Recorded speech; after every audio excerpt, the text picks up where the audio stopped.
આધુનિક જીવનશૈલીમાં જ્યાં સ્ટીલ અને પ્લાસ્ટિકના વાસણોનું પ્રચલન વધી ગયું છે, ત્યાં ફરી એક વખત લોકો માટીના વાસણોની તરફ વળી રહ્યા છે.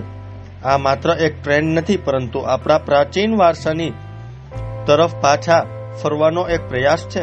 હજારો વર્ષોથી ભારતીય રસોઈમાં માટીના વાસણોનો ઉપયોગ થતો આવ્યો છે, જે સ્વાસ્થ્ય માટે લાભદાયી માનવામાં આવે છે.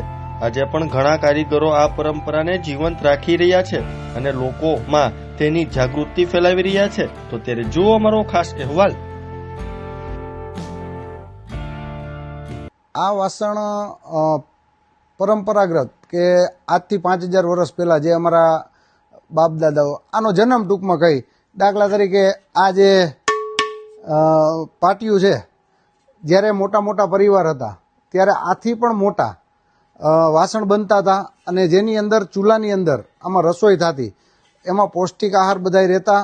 અત્યારે જે પ્રેશર કુકર આવવાથી પ્રોટીન નષ્ટ થઈ ગયા છે અને વિવિધ પ્રકારની બીમારીઓ છે એ તમને દેખાવા લાગી છે.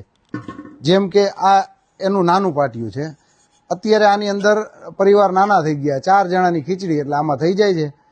એ પછી આવશે એક આની અંદર અત્યારે દહીં મેળવવાનો બહુ મોટો ક્રેઝ છે, એટલે માણસો ખરેખર આ પ્રાચીન વસ્તુ તરફ વળી રહ્યા છે. હજી આ 1-2 લોટા છે. તમે 5000 વર્ષ પહેલાં કદાચ ને ક્યાંયથી કોઈ સંસ્કૃતિ મળેલી હોય તો એની અંદર તમે અવશેષો જોયા હશે. તો એની અંદર માટીના લોટા આવતા, માટીના ગ્લાસ આવતા.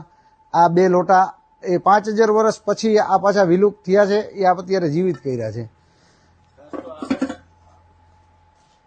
અને આ અત્યારે પાણીની બોટલ છે. આ પાણીની બોટલ, આ મેં તમને જે લોટા બતાવ્યા એ આ બધાની અંદર તમે રાત આખી પાણી રાખી, એમાં જે પોષક તત્વો ઘટતા હોય એ મળી જાય છે. જોકે કામ ગોરાની ઘોયણે જ કરે છે, માટલાની ઘોયણે જ કરે છે, પણ ટૂંકમાં કોઈને સગવડ ના હોય ગોરા રાખવાની ઘરમાં, અથવા કોઈને ના અનુકૂળ આવતું હોય તો આ નાની એવી બોટલ છે.